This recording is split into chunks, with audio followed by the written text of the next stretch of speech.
The fluorescent lights of Target cast a pale glow over the checkout lanes as rain drummed against the glass roof.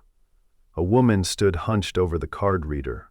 3 children clustered around her like protective shields. Her ATM card trembled in her fingers as the screen flashed declined for the 3rd time. From the line behind her, a man watched quietly, his eyes catching the metallic ring she quickly shoved into her pocket, the same type of ring his wife used to wear. Without a word, he stepped forward and handed his credit card to the cashier. The woman looked up, her eyes red but defiant, then turned away without speaking. In that brief moment, he glimpsed something familiar in her gaze. The same look his wife once had when she spoke about her greatest commanding officer. Mike Thompson had been watching people's breaking points for 3 years now, ever since his own world cracked apart on a Tuesday morning in October. He'd learned to recognize the signs in the checkout line at Target that rainy Thursday evening.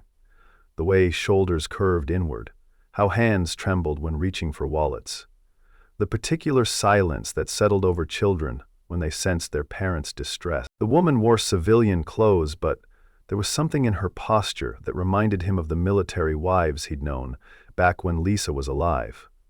The 3 kids with her stood unusually still for children their age. No whining, no tugging at her sleeves, no begging for candy. They simply waited, as if they'd been trained to handle disappointment. Without a word, Mike stepped forward and handed his visa to the cashier. The woman turned to face him then, and Mike saw the full force of whatever burden she carried. Her eyes were green, tired, but sharp with intelligence. There was a strength there that reminded him of Lisa, but also something else, a weightiness that spoke of responsibilities he couldn't imagine. "I can't accept this," she said, her voice low but clear. "You don't understand what you—" "It's just groceries," Mike interrupted gently. "Kids need to eat." She studied his face for a long moment, and he had the strange sensation of being evaluated, measured against some internal standard. Finally, she nodded once, a sharp movement that was more military than grateful. As they headed toward the exit, the oldest boy looked back at Mike with eyes that seemed far too old for his face. "Thank you," the boy said quietly. Mike nodded. "Take care of your mom." Outside, the rain had intensified. Mike watched as the woman strapped her children into a white Honda Civic that had definitely seen better days. For a moment, their eyes met through the windshield. She raised her hand in a small wave, not quite a salute, but something close to it. 3 weeks later, Mike's phone buzzed while he was under the hood of Mrs. Patterson's Buick. His mechanic Danny called from the front office.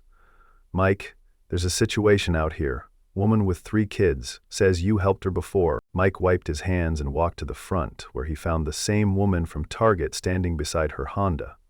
The hood was up, steam rising from the engine compartment, and her 3 children sat inside, looking resigned to automotive disaster. "Sarah, right?" Mike said, remembering the name from her credit card that night. "The radiator's completely dry," she said, her voice carrying controlled frustration. "I think it's more than just a leak." Mike peered under the hood and saw the telltale signs of a blown head gasket. The repair would cost more than the car was worth. "When did you last have the coolant checked?" "Honestly? My husband used to handle car maintenance, but he's been gone for 2 years now." The slight pause in her voice suggested that "gone" was a complicated word, one that carried more weight than a simple deployment. The oldest boy, David, rolled down his window. "Is it bad?" Mike looked at Sarah, reading the worry she was trying to hide. "It's fixable, but you're looking at about $3,000 in repairs on a car that's worth maybe $1,500. Sarah's jaw tightened as she processed this information. Mike had seen this expression on dozens of customers' faces over the years, the moment when transportation problems became financial crises. "I have a better option," Mike said. 2009 Honda Accord on my side lot. I've gone through it completely. New brakes, timing belt, the works. For you, let's say $6,500? Sarah walked around the Accord, checking details that most people wouldn't notice. Tire wear patterns, paint consistency, the condition of door seals.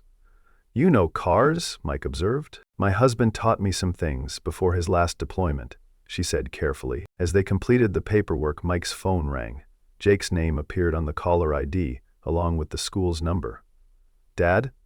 I'm in the principal's office. Mrs. Williams wants to talk to you." The conversation was predictably frustrating. Jake had been caught in a fight with another student and was suspended for the rest of the week. Mike hung up, feeling the familiar weight of single-parenting challenges. "School problems?" Sarah asked. 10-year-old son. Anger management issues. The joys of raising kids alone." Sarah nodded with understanding. David went through something similar. Angry at everything, testing every boundary. It's normal after family changes. What helped? Giving him real responsibility. When kids lose a parent, they feel powerless, so they look for ways to assert control. Sometimes that means picking fights over nothing. But if you give them meaningful work, ways to feel important and capable, they channel that energy differently. Mike found himself genuinely interested in her perspective. Most people just told him to be stricter with Jake, but Sarah seemed to understand something deeper about children processing loss. "Would you like to continue this conversation over coffee?" Sarah asked. "As a thank you for your help, and maybe we could share parenting strategies. It's nice to meet someone who understands." Saturday morning at Main Street Coffee, Mike learned that Sarah Mitchell was a widow like himself. Her husband had died in Afghanistan 2 years ago, and she'd moved to Millbrook 6 months ago for a job transfer. She worked in what she vaguely described as logistics coordination and deflected questions about specifics with practiced ease. "It's harder than I expected," Sarah admitted over her second cup of coffee. "Starting over somewhere new, the kids are adjusting, but I feel like an outsider most of the time." "Millbrook's a good town," Mike said. "Takes a while to feel like you belong, but people here look out for each other." "Like paying for groceries for strangers?" "It was just recognizing someone who needed help. You'd have done the same thing." They talked for 2 hours about the challenges of single parenting, the loneliness of making every decision alone, the guilt of having good days when their spouses would never experience anything again. Mike found himself more relaxed than he'd been in months, talking to someone who understood the particular weight of raising children while managing grief. "This has been good for me," Sarah said as they prepared to leave. "I haven't talked to another adult about real things in longer than I care to admit." They agreed to meet the following Saturday, same time, same place. Mike drove home feeling lighter, looking forward to continued friendship with someone who spoke his language. But 3 days later, everything changed. Mike was watching the evening news when Sarah's face appeared on screen, not as a local interest story or community feature, but as the subject of a breaking news report. The caption read, "Major General Sarah Mitchell under investigation," and the reporter was standing outside the Pentagon. Mike turned up the volume, his coffee growing cold as he listened to details that made no sense. Sarah Mitchell, his Sarah, the woman who'd struggled with a declined credit card at Target, was apparently a 2-star general in the United States Army.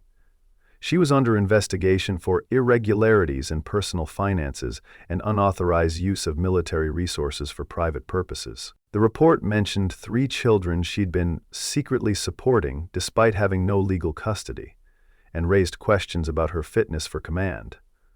There were quotes from unnamed Pentagon sources expressing concern about her judgment and calls for a full military investigation. Mike stared at the television screen, trying to reconcile the woman he'd gotten to know with the military officer being described.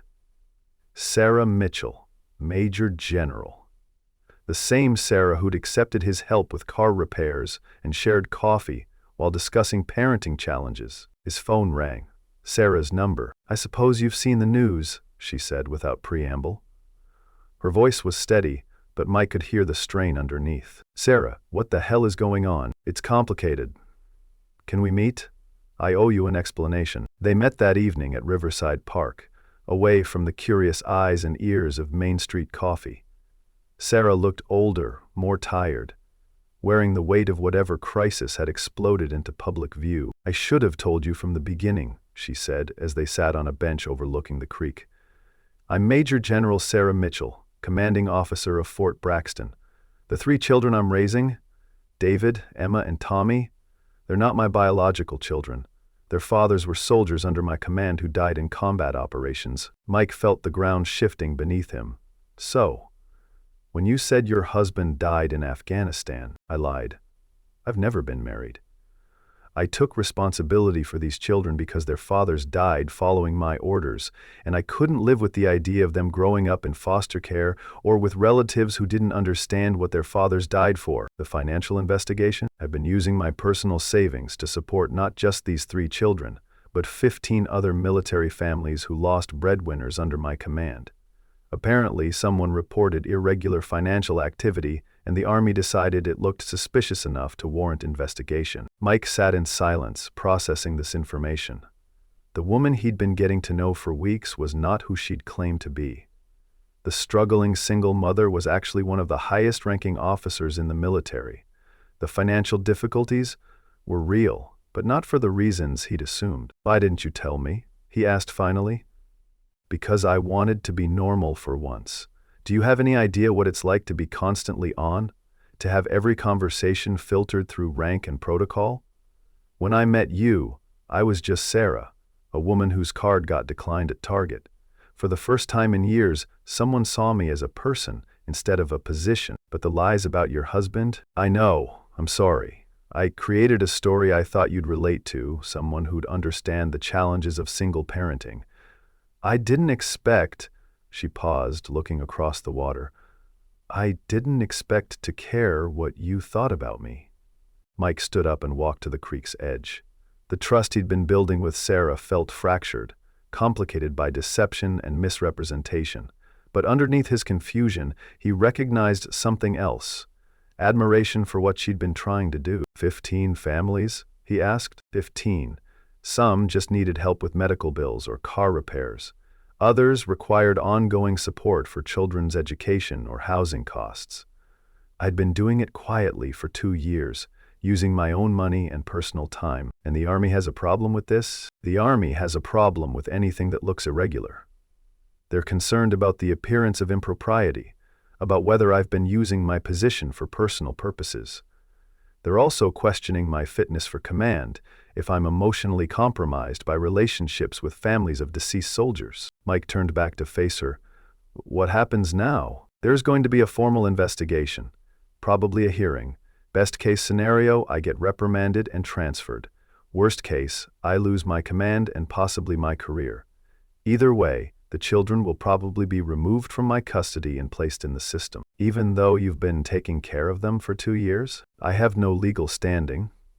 I'm not related to them, and I never went through proper adoption procedures. I just took them in when their fathers died, and somehow nobody questioned it, until now." Mike sat back down on the bench, trying to process everything he'd learned. Sarah had lied to him about fundamental aspects of her identity, but the reasons made a strange kind of sense. She'd been trying to protect not just herself, but 3 children who depended on her, and 15 families who'd trusted her with their most vulnerable moments. "The reporter mentioned you were married," Mike said, remembering another detail from the news story. "More lies. I told colleagues I was married to explain why I had children living with me. It seemed easier than explaining the real situation every time someone asked." They sat in silence as crickets began their evening chorus along the creek. Mike could see Sarah processing the implications, weighing the risks against the potential benefits. "There's something else you should know," she said finally. "The financial support I've been providing, it's not just money. Some of these families have children with special needs, medical conditions that require ongoing care. Emma has a heart condition that needs monitoring. Tommy has learning disabilities that require specialized tutoring. If they're separated and placed in different homes, they might not get the care they need." "Exactly. The foster system is overwhelmed as it is. 3 children with specific needs, being placed separately across different states?" Sarah's voice carried a weight Mike was beginning to understand. "They'd fall through the cracks." Mike sat back down beside her. "Tell me about the heart condition." "Emma was born with a septal defect. Nothing life-threatening, but she needs regular cardiology appointments and can't participate in certain physical activities. Her father made me promise to make sure she always had access to proper medical care." "And Tommy's learning disabilities?" "Dyslexia, some processing issues. He's incredibly bright, but he needs patient teachers who understand how his brain works.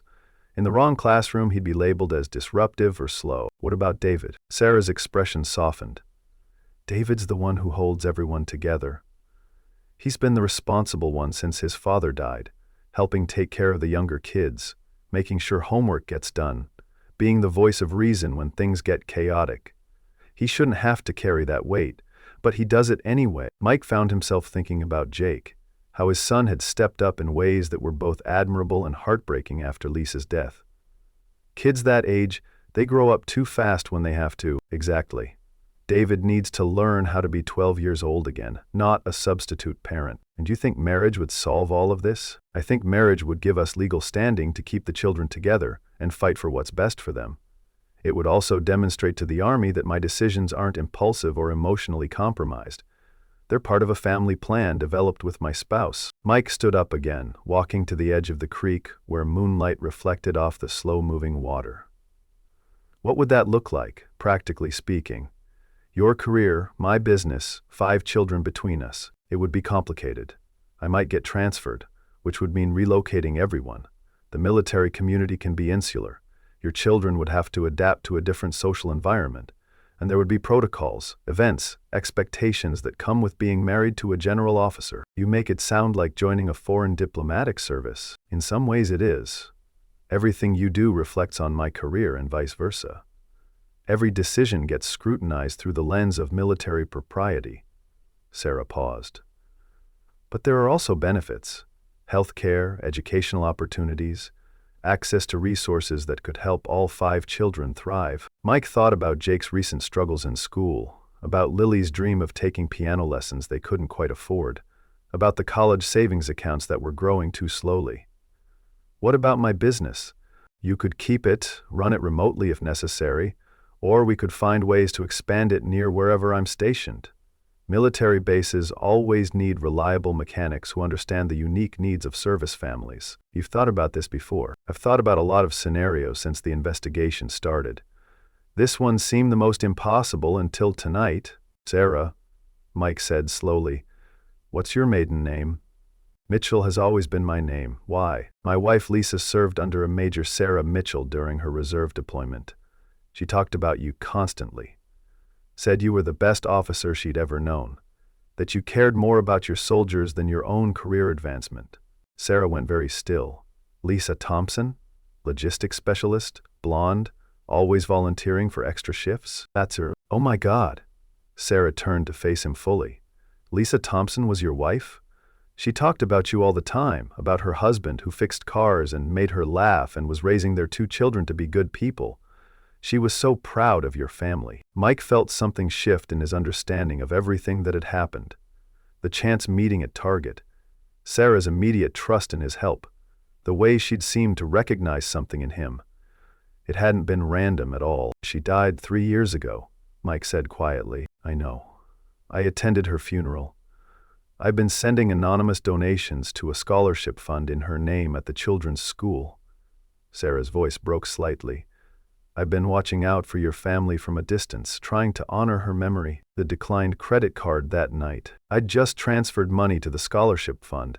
It overdrew my checking account, but I didn't realize it until I was standing in Target with 3 hungry kids and no way to pay for groceries. Mike stared at her, understanding finally clicking into place. You've been taking care of us without us knowing. Lisa saved my life during that deployment. There was an incident, an attack on our base. She could have taken cover, but she stayed to help evacuate wounded soldiers. She was the bravest person I ever knew, and when she talked about her family, she made it clear that you and your children were the most important things in her world. So, when you met me, I recognized you from pictures Lisa showed me, but I also saw someone who was struggling, who needed help, and I thought maybe I could finally do something meaningful for Lisa's family. Mike stood up again, pacing along the creek bank as he tried to process this revelation.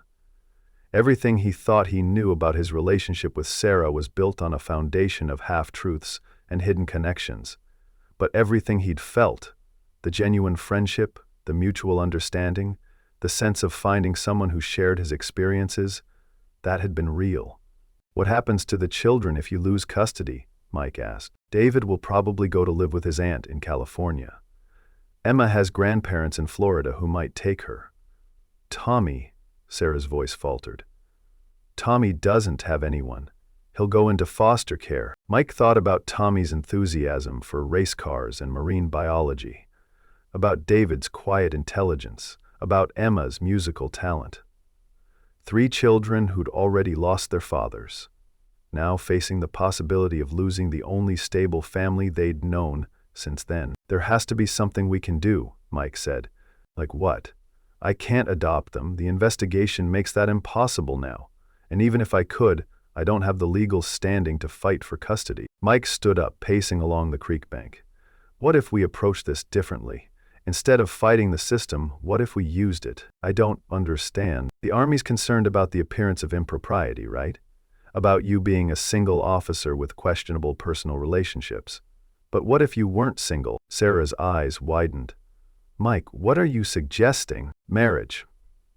A real partnership between 2 people who understand what it means to put children first. The Army can't question your judgment about family decisions if you have a civilian spouse who shares those decisions. That's insane. You barely know me, the real me. I know enough. I know you've spent 2 years quietly taking care of people who needed help. I know you loved Lisa enough to watch out for her family from a distance. I know you're willing to sacrifice your career to protect 3 children who aren't biologically yours. Sarah shook her head. Mike, you don't understand what you'd be signing up for. The military lifestyle, the scrutiny, the constant relocations. Your children would have to leave the only home they've ever known. My children need to understand that sometimes we make sacrifices for people who matter. And these kids, David, Emma, Tommy, they matter. But Jake and Lily barely know them. How can you ask your own children to give up their stability for strangers? Mike thought about the conversation he'd had with Jake the week before, when his son had asked why some kids didn't have parents to pick them up from school. Because that's what Lisa would have done, he said simply, and because it's the right thing to do.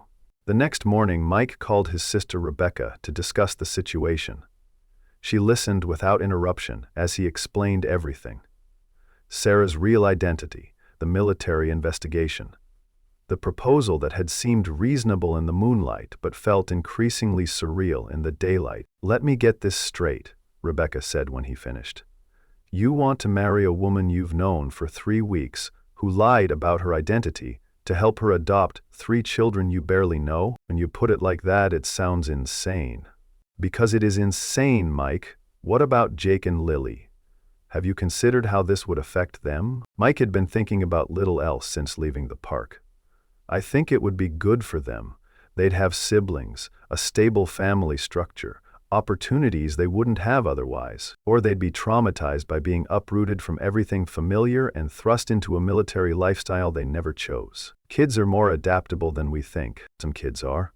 But Jake's been acting out since Lisa died. And now you want to add 3 new children to the mix?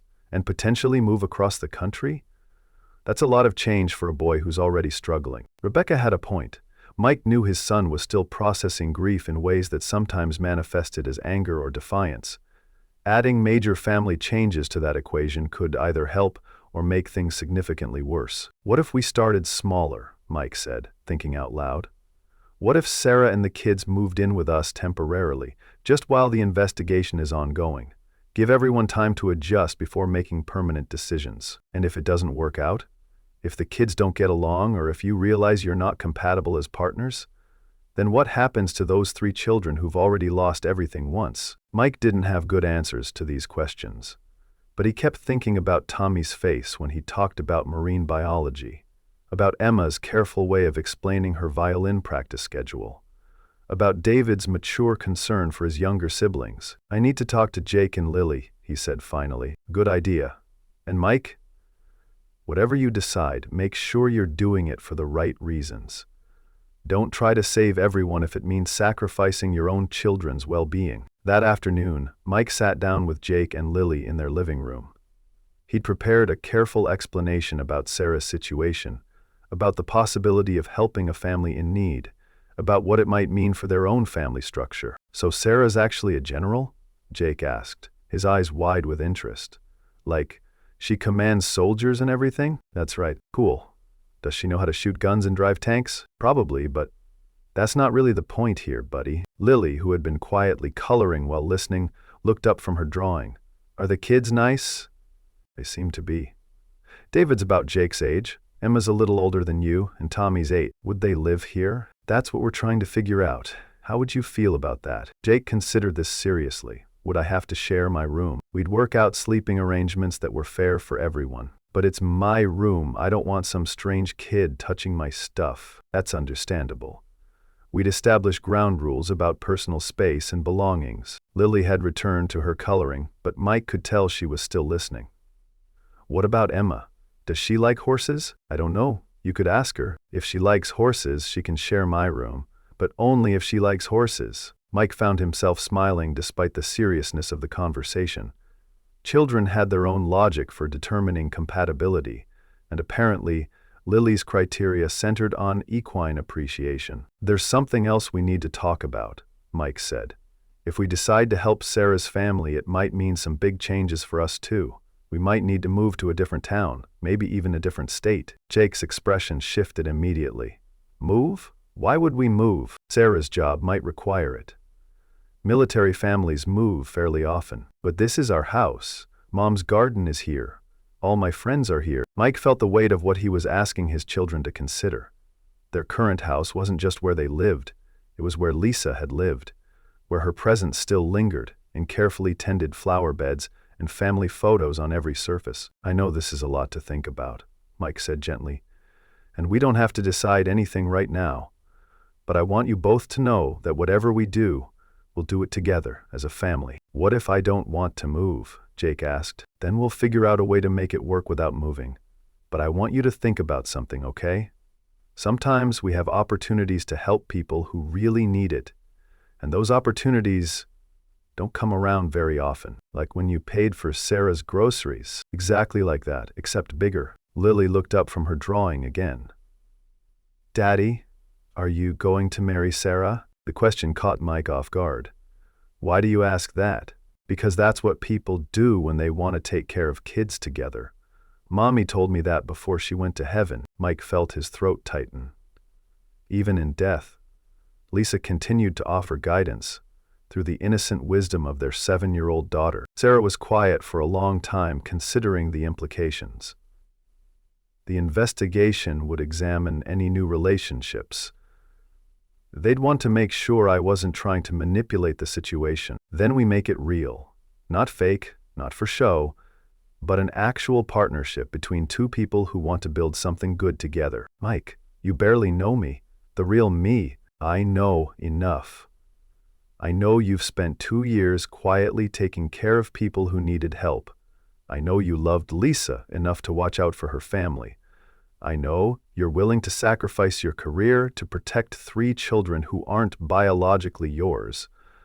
I know you understand what it means to be a single parent, trying to do everything right. And I know you're kind enough to pay for a stranger's groceries, patient enough to help another single parent figure out car trouble, and wise enough to understand that children acting out after loss need guidance, not just discipline. They looked at each other across the gathering darkness. 2 people who'd found each other through circumstance, but discovered something deeper through shared understanding. It would have to be fast, Sarah said finally.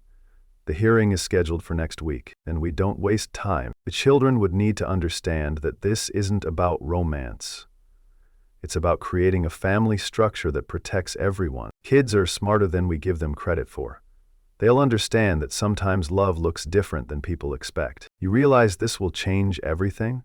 Your quiet life in Millbrook, your established routines, everything you've built since Lisa died? Mike thought about Lisa, about the stories she'd told about her commanding officer who cared more about people than protocol, about the scholarship fund that had been helping his children without his knowledge, about the chance that had brought him and Sarah together in a Target checkout line. Maybe it's time for everything to change, he said. 3 days later, Mike Thompson and Sarah Mitchell stood before a judge in the Millbrook courthouse. The ceremony was simple, witnessed by Mike's children and Sarah's 3, along with Danny from the garage and Mrs. Patterson, who'd insisted on bringing flowers. The military investigation continued, but with different parameters now. Sarah Mitchell was no longer a single officer making questionable financial decisions. She was a married woman, whose husband co-owned a successful local business and who together were seeking to legally adopt 3 children they'd been caring for informally. The hearing 3 weeks later focused on Sarah's military record, her competence as an officer, and her commitment to the Army's core values. Character witnesses included dozens of soldiers who'd served under her command, families she'd helped during their darkest moments, and fellow officers who testified to her integrity and leadership. Mike sat in the gallery, watching his wife, still strange to think of her that way, answer questions with the same calm competence she brought to everything else. When asked about her decision to support military families financially, Sarah was direct. "These are families of soldiers who died following my orders," she said. "I believe in taking care of people who serve, and that includes taking care of the families they leave behind. If the Army considers that a character flaw, then perhaps the Army and I have different definitions of honor." The panel deliberated for 2 hours. When they returned, the chairman announced that Major General Mitchell would be formally reprimanded for failing to follow proper procedures regarding personal relationships with military families, but would retain her command. The recommendation was that she work with military family services to establish official support programs for families of fallen soldiers. Outside the courthouse, Sarah and Mike stood with their 5 children, Jake and Lily, David and Emma and Tommy, and looked toward a future none of them had planned, but all of them were ready to embrace. "So what now?" Mike asked. "Now we figure out how to be a family," Sarah said. "All of us together. Think it'll work?" Sarah looked at their children, who were already arguing about who got to sit where in which car for the drive home. "Ask me in 20 years. Mike laughed, and for the first time since Lisa's death, the sound felt completely natural. Not guilty, not forced, just genuine happiness about what was possible when people chose to show up for each other. In Lisa's case, it felt like passion turned to love. 6 months later, Thompson's garage had expanded to include a second location near Fort Braxton, specializing in service for military families.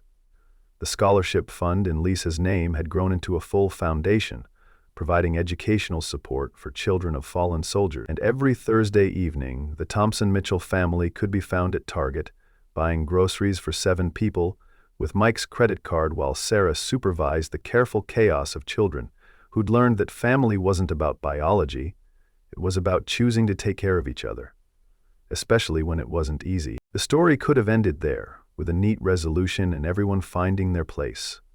But real life, as Mike and Sarah had both learned, was messier and more complicated than that. Some days were harder than others. Some arguments lasted longer than they should have.